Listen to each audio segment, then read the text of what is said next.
Hello and welcome back to TNWKS, the Now We Know Show, the show where we discuss a topic of interest and by the end we will have learned something new and hopefully you will too. I'm Hi, Zak. and I'm Buzz, and we might have some additional squeaks outside on the recording today.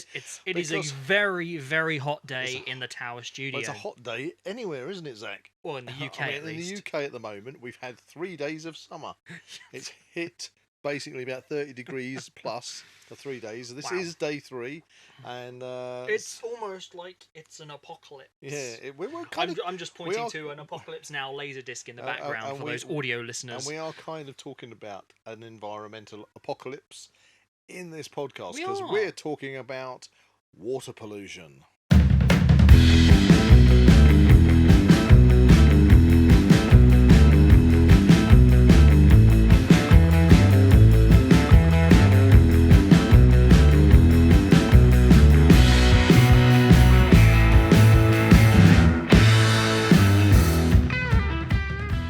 If you enjoy the Now We Know Show podcast, support Zak Wylde Productions on Patreon or join our members on YouTube for early access, ad-free content and exclusive episodes. But first, it's time for Weird and Wonderful! I have brought in a story this week. Have you, Zak? It's not a very long story, but it's a story nonetheless. It's a story. Hopefully it's both weird and wonderful. Okay. Go on, hit me with it. Human hand found on beach in South Wales. Don't that's so wonderful, but it's certainly weird. Okay, so what's the story behind this essentially, some public walkers, happenstantially, when they go on a beach walk, they discover what looks like some human hands. Hands? Or hand. Oh, it's a hand. It was actually described as hand/foot. Okay, so they found something on the beach. They found something, an appendage, human-shaped, a severed appendage on the beach. Okay.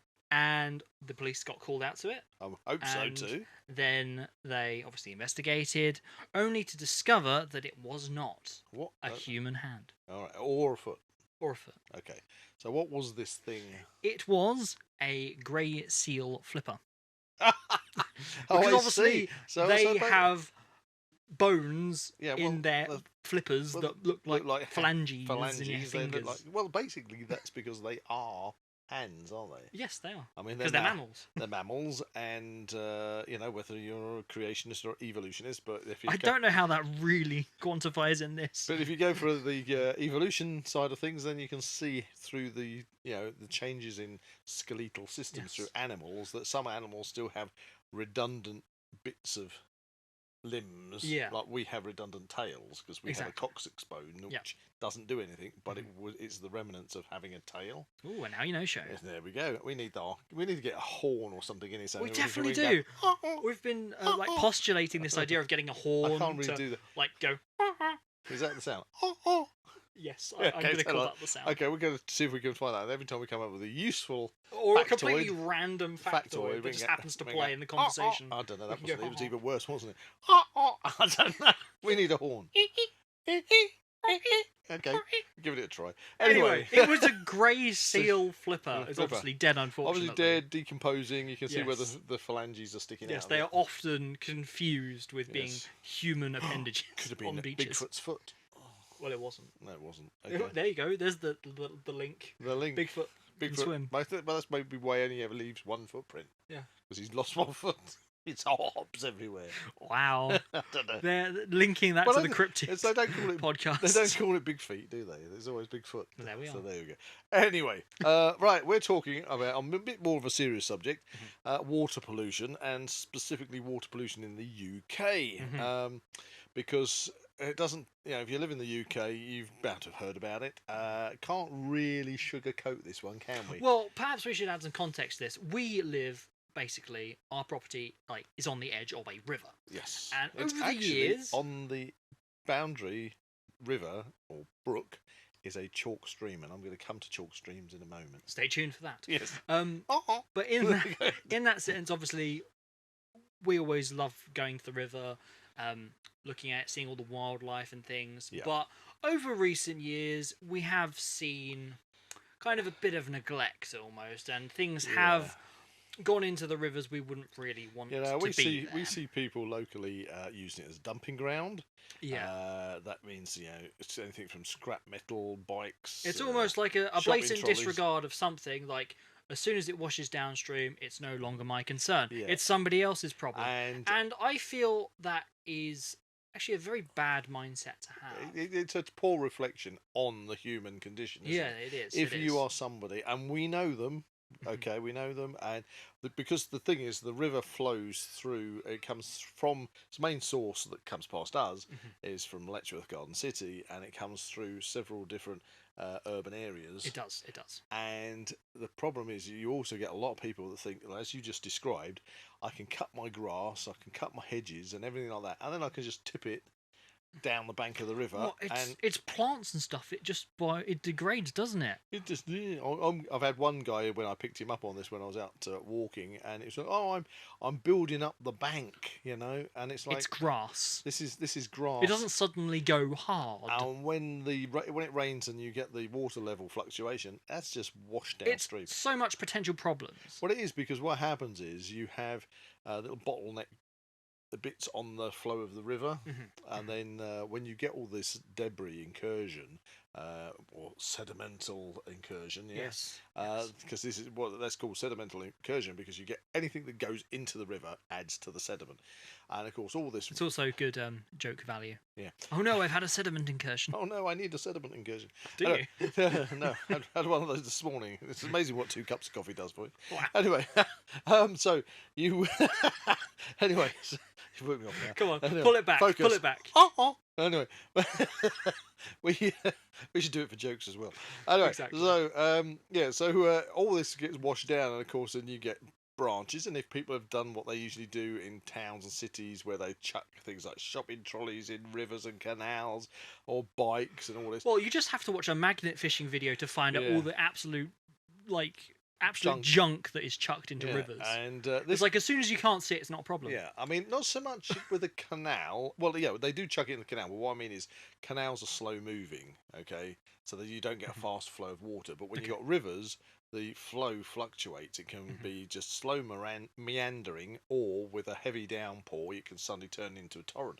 And it's when you get the heavy downpour and the river increases in size and it washes that sediment down, then it starts to back up, causes blockages, and then floods people's houses further downstream, and causes terrible problems, and can literally cause millions of pounds worth of damage.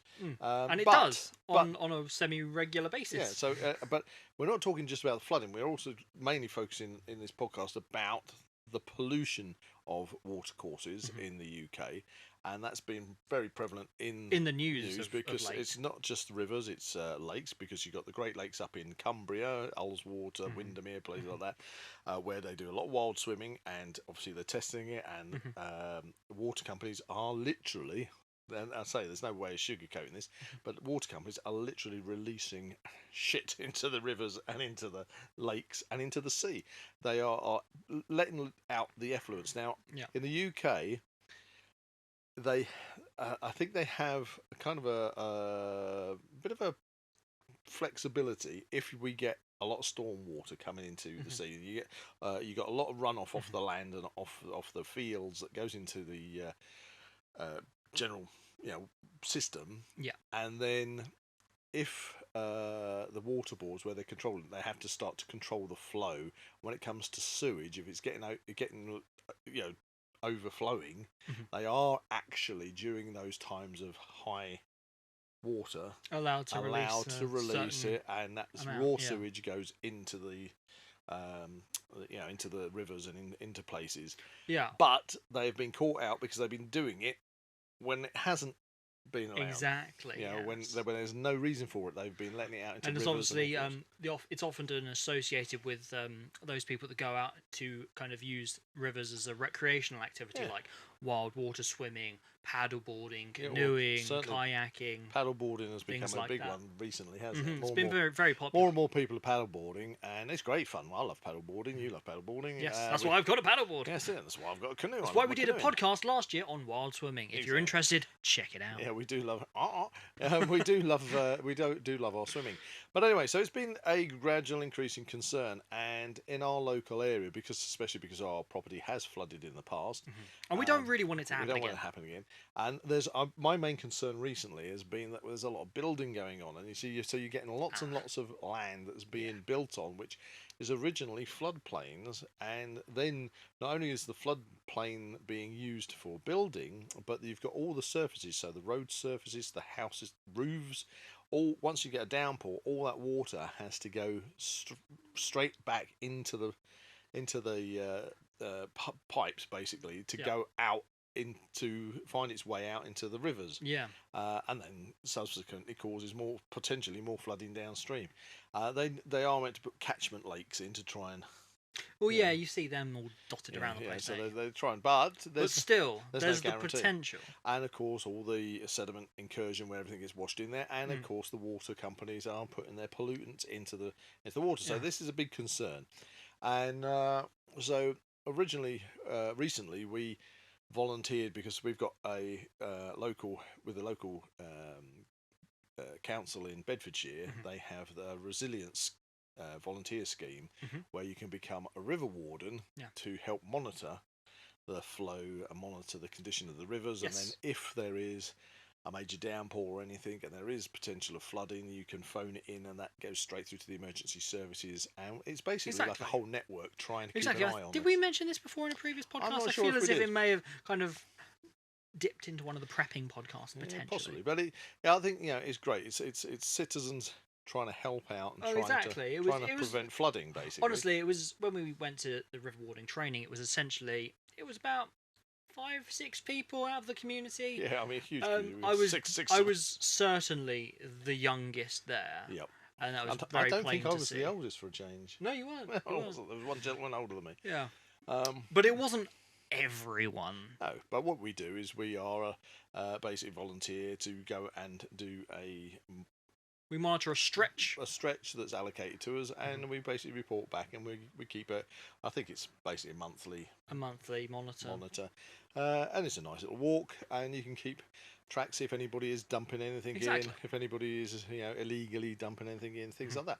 Anyhow, so this led on to the resilience team offering me the opportunity to be involved with the River Fly monitoring initiative. Yeah, that's interesting how this actually developed. Yeah. So and go on. Because part of the river warden training we did, we were asking about, how do we monitor the pollution levels of the water? And you can get the pollution monitor kits and things like that. But they have nationally rolled out this new initiative, which is the River Fly Monitoring Initiative, and that's the core of what I want to talk about in this podcast, because it's all about a possible, not necessarily a whole solution of. I mean, it'd be brilliant if we had that magic bullet that you could fix this whole pollution in the rivers. Collect it all together and shoot it off into space. Yeah. Futurama, right there. Every sewage works needs a rocket launch pad, so they can get all the sewage in that and fire it to the sun. Imagine if that misfired. Oh man, misfired. Maybe this is why we're not in charge of these ideas. Yeah, do you think we got a good scheme there? The Buzz and Zak. Shit rockets. Shit rockets set it. So you can shoot them off to the sun. That was something I did not expect to say in this podcast. Maybe we should get in touch with Elon Musk and say, hey, I hear that we have a wild thing for you. The new SpaceX rocket. We've got a new idea for it. Yeah, we'll save the planet with this one. Maybe you could use it for biofuel. To power the rocket. Shit-powered rockets. I don't know. Anyway, maybe it's kind of a solution. Maybe an expensive one, but there you go. Yeah. I don't know. We'll put that on the drawing board. We'll put it on the back burner. But what we're concerned about is we don't want our ecosystems being destroyed by sewage pollution. We don't think it's very nice when kids and adults want to go wild swimming in the rivers, and they're having to swim around with effluent everywhere. It's not. Well, it's not I good. mean, for starters, you don't necessarily know what you're swimming in. You don't. For a big part of like wild swimming and things. Well, a good example. It's just when people have got ill. Yeah, well, that's what I was going to say. A good example today in the news. We're right in the midst of the Olympic Games have started in Paris, in France, and they had the triathlon events, and they had literally put them on hold because in the triathlon part of that is a swim, and they were swimming the River Seine. Oh. And the E. coli levels were too high, and they thought they were going to have to cancel it all. Oh. And it was only, I think, this morning they gave it the green light, and so all the triathlons went ahead. Oh, wow. Because that's the thing. I didn't even know that. You go swimming, and I think they've spent over a billion euros trying to clear up the Seine for this particular. Oh man! Olympics. And it almost had to be cancelled because even after spending $1 billion on it, the E. coli levels have gone up, and it was because you remember the opening of the opening ceremony. Yeah. Ceremony. What was the big thing about that? It was all on the river. Yeah, but what happened? There was lots of boats, and it was pouring with rain. Okay. And because it was pouring with rain, they've had such heavy downpours, it's been washing all this stuff into the river, and that's what's boosted up the pollution levels in it. So, if they hadn't had the rain, then it probably would have been okay. So it was very dodgy. It's a tough cookie, isn't it? It's a tough cookie. So, anyway, I said I was going to talk about chalk streams because the brook that runs past our property is a chalk stream.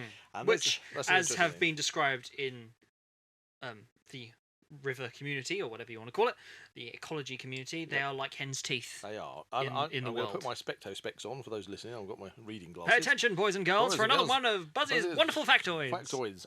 Because, I had my contact lens prescription changed, so I've got better vision. The problem is it's cocked up my reading now. I've got to have reading glasses because I can't read as well as I used to.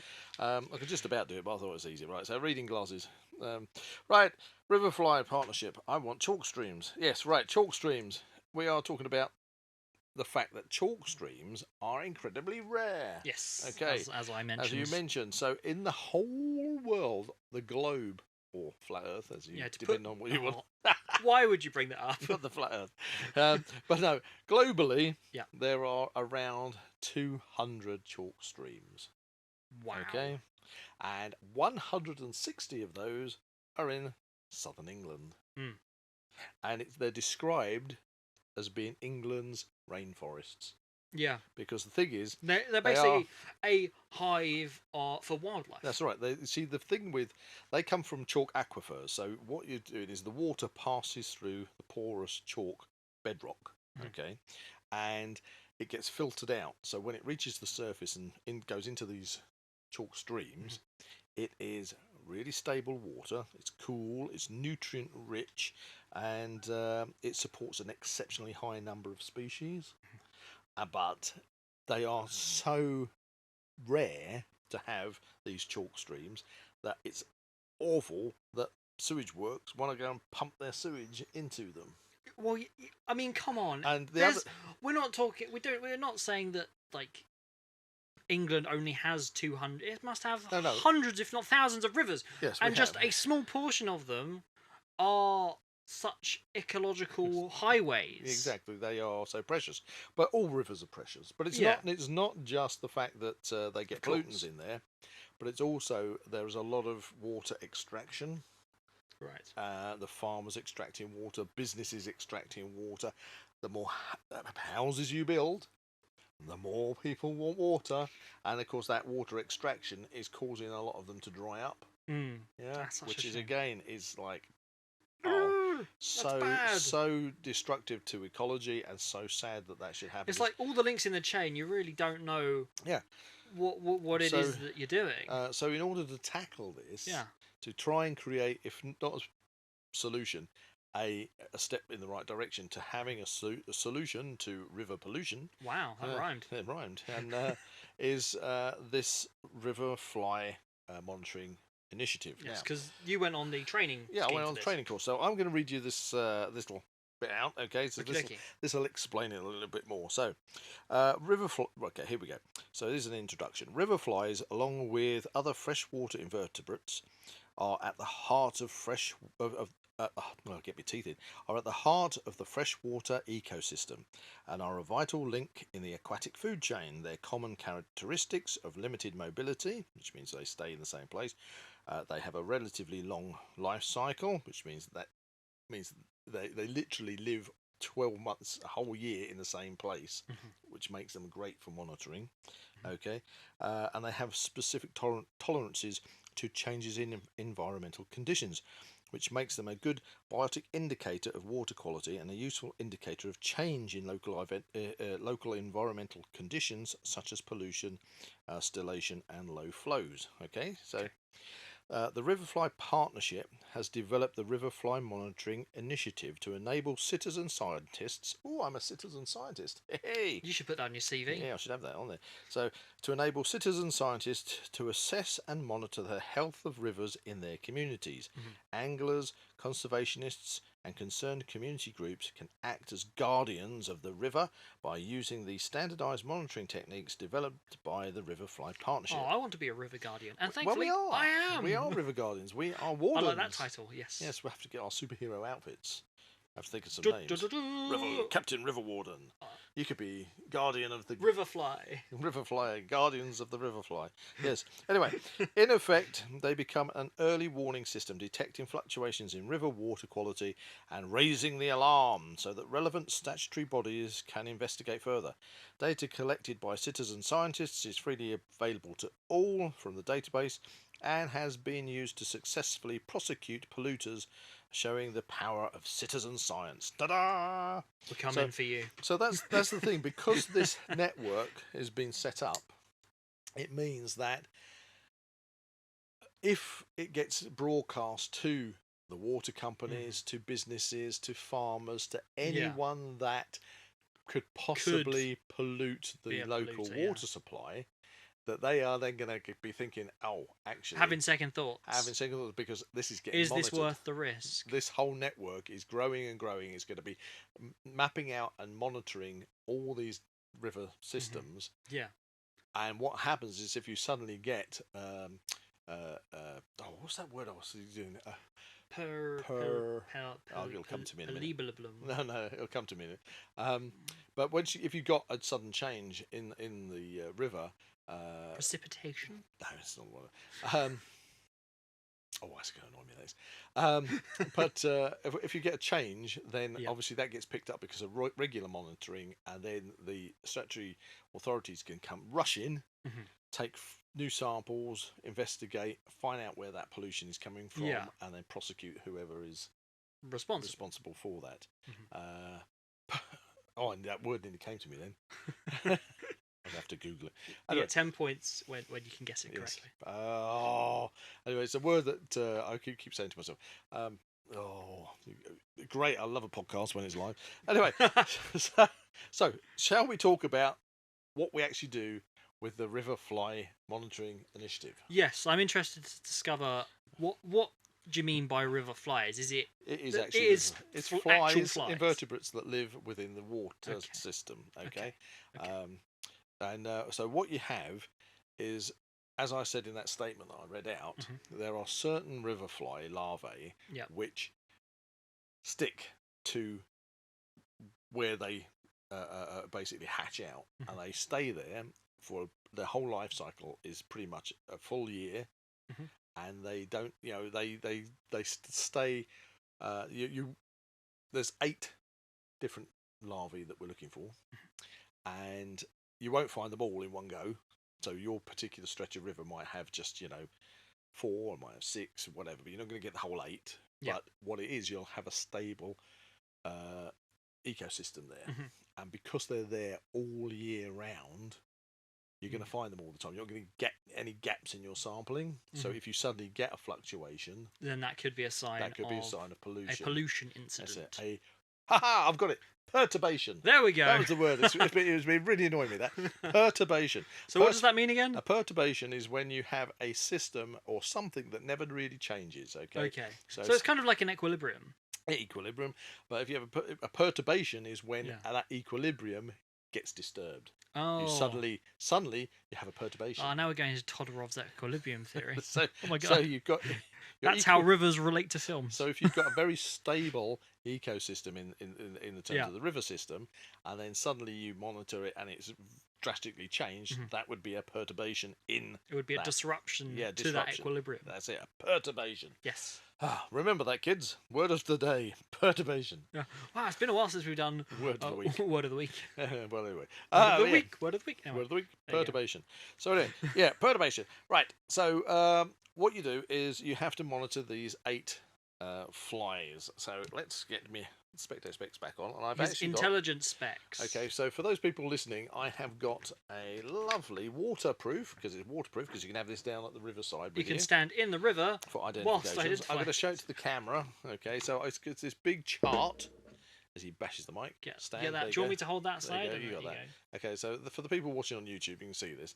Right, now you haven't seen this, have you, Zak? I haven't seen this. This is all new to me. Okay, so wow, yeah, so they look like aliens. They certainly do. They're freaky, actually. Okay, so we've got 8 sections. Really? These live in the rivers. These live in the rivers. Wow. And they stay pretty much. So you're given, when you monitor a 10-meter stretch of river. Okay. And that stretch of river, you wouldn't expect it to change much. So what they do is you have the official monitors come in and they give that a score. Okay, so what they do is they give it a score, and that score is let me have a look. Okay, that's a trigger level. All right, so you get a trigger level score for your section of a river or waterway. Okay, and this is from somebody this is higher in the chain. Yeah, it's higher in the chain. Above the citizen scientists. Yeah, these would come from the governing bodies. Yeah. Okay, and then they get that fully fledged ecologists. So it's fully fledged. So they come along and they take some samples, do the testing, and they work out. They've got a specific table that you score against. Yeah. And they work out what they call a trigger level score for your river. Okay.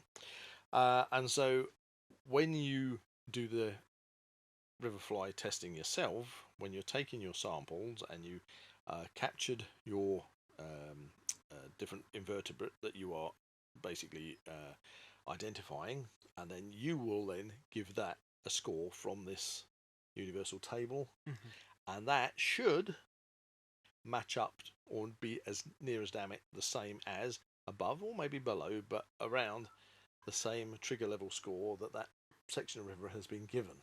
Right. Because these 8 river fly invertebrates are very, very stable. That's the whole. I think that is incredible with this, because you've got these 8 ones, which we'll talk about in a second.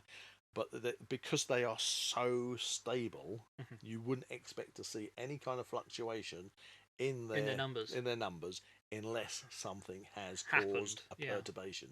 I'll say it again. A sediment incursion, a pollution incident. So a sediment incursion could cause a perturbation, or the flow of the river has changed. A disruption to the equilibrium of the river. Exactly. So this means that we can jump on it and hopefully resolve any pollution problems before it gets any worse, and deal with the people that have caused it. So what we have is we've got these 8. Now let's talk about this. Okay. Yeah, because there's more than 8 pictured on there. Yeah, so I can kind of explain it. So you've got what's known as a cased caddisfly. Okay, cased, and you've got caseless caddisfly. Okay, the difference between the two is 3 types of caddisfly don't hide within a case. So when I say a cased caddisfly, what they do is they'll find like a piece of reed or grass that's hollow, and they will go inside it. So almost like what are they? Like crabs, some crabs and things. You'll think of a hermit crab. Yeah, a bit like a hermit crab. A cased caddisfly will go inside something, and that will protect it, and only its mandibles and its head will come out for feeding. So in that picture there, there is one cased caddisfly which actually takes little stones and builds its own. It's amazing. I mean, how large are these? I assume this isn't to scale. This isn't to scale. Because otherwise, people would not be going in rivers. No, they're only probably about. The cased ones look longer because of the case they're in. So you're probably talking about up to 2 centimeters are the ones that I saw, Okay.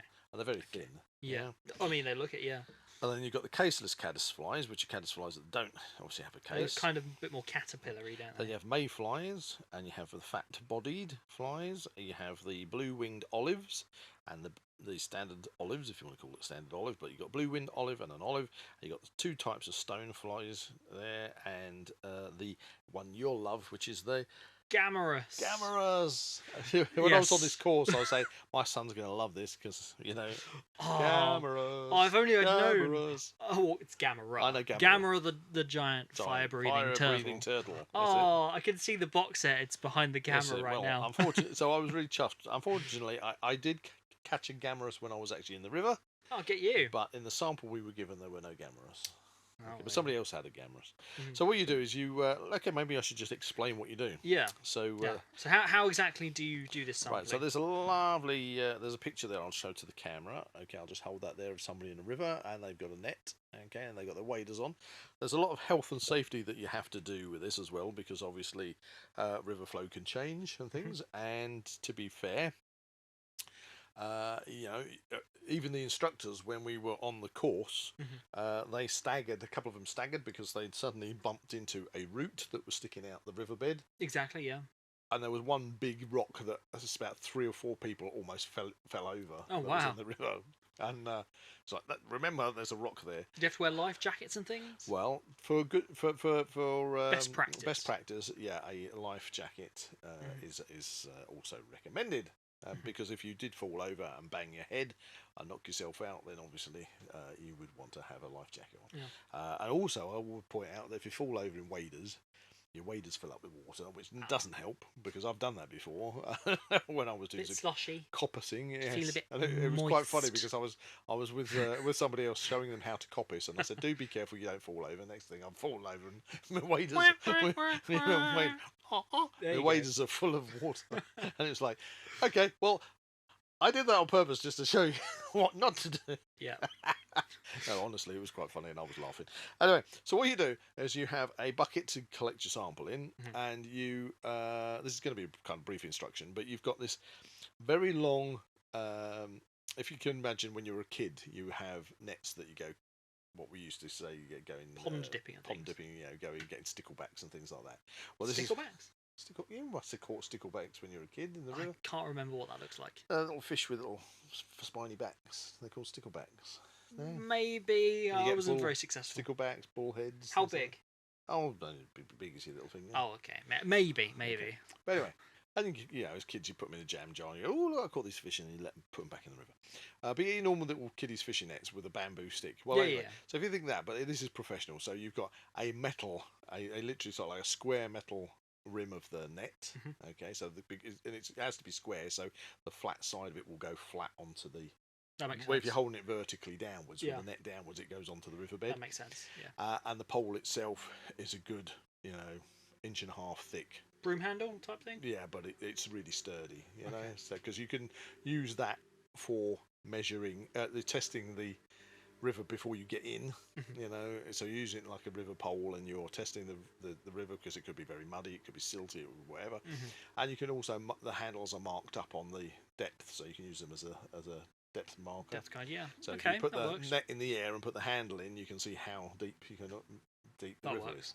That works. So what you do is once you successfully entered the river with your net, then you take a sample from the bank. So you bump the head of the net against the bank under the water, with the river flow coming through the net. Okay, so when you're bumping it against the side, any silt you're churning up, the river will then take that into your net. Yeah, and you have a secondary person on the bank who times for 15 seconds. Yeah. Okay. And what you're meant to do is 12 samples throughout your test. So you do that for 15 seconds, and then you move into the river itself, and you put so you stand with the flow of the river behind you, and you put the net in, so the flow's going through the net, and you put one foot in front of the net, and then you basically kick backwards and forwards, disturbing the sediment. Okay. And if necessary, move slowly away from the net, and the river will then take anything that you disturb that comes up into the water will go into the net. 15 seconds. leave it for a moment just for that net to catch the last bit. Take the net out, and then you wash the net in the water. Keep the top of the net out of the water, but the net itself, you wash that in a figure of 8 in the water as you go to the bank. If you've got a big bit of stick or something stuck in your net, you can take that out. But otherwise, then you tip that into your sample bucket. Yeah. And what you do is you work diagonally upstream. So you'd start at the bank, work diagonally, do 4 samples, 1 on the bank, 3 in the river, 15-second samples, and then go back and do another 4, and then do another 3 plus another bank. Right. So you got 12. And this is all done in like one session. In one session. Okay. 15 seconds per bit, so that you've then covered a 10-meter stretch in a sort of zigzag pattern. Yeah. And then that all goes into your sample bucket. So this is called kick sampling. Kick sampling. Yes. Sampling. Okay. Kick sampling, and then once you've got your sample in your bucket, then you have a sample tray, which is like it's kind of like, you know, those trays you get that you might put nachos in one tray and olives in another, and a snack tray, like a snack tray. Yeah. Okay. I was going to think like a paint palette. It's an octagonal tray. Okay. And it's got 8 segments on it. Right. And a 9th one in the middle, circular one in the middle, and you put some water in each of those, and then what you do is you take your sample from your bucket, you take that out and put it into a tray, so you've got a separate tray, white tray, because then it reflects what's in there, and then you have to go through it, and you have a small spoon, you have a magnifying glass, you have a little pipette, and different tools, if you like, and you have to watch any movement, so that then you are seeing something in there. So, for example, if you saw a cased caddisfly, you would carefully remove that. So if you catch it in your spoon, or they actually had, do you know what turkey baster is? Yeah, it's like that big thing with. So you can use like a turkey baster to suck it up, so you don't hurt anything, damage anything, and then you put it into your. It's like section. a pipette type thing. Big pipette. A large pipette. And you can put that in your section, and you can also get like a sheet that goes underneath the tray, which has the identification of each individual invertebrate on it. Okay. Which is quite fun, because if you've got like a transparent tray, then you can then sort of like see your sample things in there. Yeah. And that's what you do. So you then spend the next hour or so going through all of your bucket sample. Yeah. Separating and identifying all the different invertebrates. Any of the things like we had a lot of like red worms and things, which are nothing to do with the river fly testing. Survey, so you put those in the 9th one in the centre. Okay, so that's just for like all the odd ones. Odd ones. Yeah, that don't go in. And then once you've got your 8 samples, you've gone through the whole sample you've taken. Yep. There is nothing else for you to see. You've got your 8 different things, or well, I said you're not going to get all 8. You're whatever it is you've got in your thing. Then you count those up and how many you've got in each sample, and then there is a scale that you. I think it should be in here that I'll flick through. There we go. There's a little thing here. Okay, pop my specto specs back on. So and this works really well. So if you have 1 to 9. Say caddisflies, it gets a score of 1. Okay. If you have 10 to 99, it gets a score of 2. If you get 100 to 999, it gets a score of 3. Wow. And if you get over 1,000, it's a score of 4. Okay. Okay. And that allows for variations. Yeah. So when if you're counting it up and you're saying, okay, I've got so many in this. This is like I've done 100. I've got well over 100. You can take a guess, because the thing is, if you guessed that you got 200, it would get a score of 3. If you guesstimated that you got 500, it would still get a score of 3. Rather than having to count every single one. Okay. So it's a pretty straightforward scale, and then you add your final scores together, and that will give you. Your score, and that score should correlate with the trigger level score. Score. And that is the thing. So if you suddenly find that your score is vastly different, as in low, compared to the trigger level, that automatically activates a trigger level action, and then you immediately take another sample, do it again. Yeah. And if the second sample is not is giving you the same kind of results, there is definitely something that is wrong, and you need to then phone up your assessor, whoever you've been given in your area as your first port of contact, and then they should contact the next up the chain and the local things are set in motion. The environmental agency, the environmental agency will come and it'll all get set in motion to test it and to find out whether or not we have got a trigger breach and whether something has to immediately be done about it. Whereas in the past, nothing was done about these things. Yeah. And it also means that if somebody has been polluting the river, hopefully they'll find the source of the pollution and prosecute the bastards. Yes. Yeah. Cool. See. So huzzah! So hopefully will be a solution. So it'll certainly be to this pollution. Yeah. A step in the right direction for solving river pollution. It's a solution. I put river pollution part solution. of the I can't say that. Yeah, it's part of the solution against river pollution. River pollution solution. Yeah. Anyway, so there you go. And if you want to help out, because they are looking for citizen scientists to basically lend a hand on this scheme, then literally go on to Google River Fly Monitoring Initiative, and you will be able to find your local contact and ring them up, and the training is provided, and go for it, because let's face it, it's a nice walk out, it's fun to an enjoyable pastime, because you get to see all these invertebrates, you get to spend time in the environment. I'm a great believer, nature is the best medicine, just like laughter is the best medicine. Laughter and spending time in nature, it's good for the soul. Without being too hippy dippy about it. Yeah, but it really is good for your soul. So it gives you an opportunity to get out there, get involved, do something for your community. I think too many people these days moan about stuff and then want to say, "Oh, but it's nothing to do with me." So get off your bums and go and get on there and help out. See if we can solve this. I do have a question. Yep. Does this kick sampling stuff only occur within the chalk streams, or do they happen in all different catchment areas? All different rivers. So if you take all the rivers. Yeah. So if you take the Great Ooze, for example, which isn't a chalk stream, but it's way too deep in most places to be doing kick sampling. That's a good question. Okay. So what they will do is they will find areas of the Great Ooze where there is a low flow, maybe more silty part. I mean, when we've been canoeing, we've seen little islands of silt. So it's just tracking places the like environment, the Environment Agency, the River Fly Monitoring Initiative will basically find places which are safe to do the monitoring, and that's what they'll do. Because again, it comes down to a lot of health and safety as well. Because before you even do the monitoring, you should arrive there and you have a kind of health and safety checklist that you say, is it safe? You've got to basically, what do they call it? SLAM: stop, look, assess, and manage. It's the SLAM. Oh, boom! Yeah. So you really have done the training, haven't you? You did say so. You've got to think there, and you get there, and you go SLAM. In fact, where's that folder gone? I've got a folder around here. It's right next to you. I can see it. Oh, there. It's over there.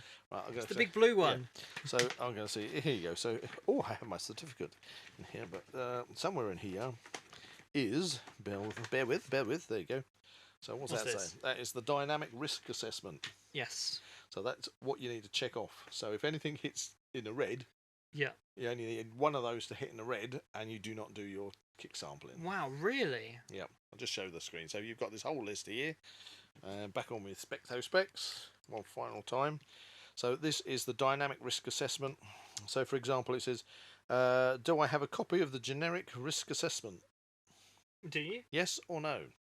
Hopefully. No, I don't. In that case, don't go ahead with your. That's insane. Have you applied for all the?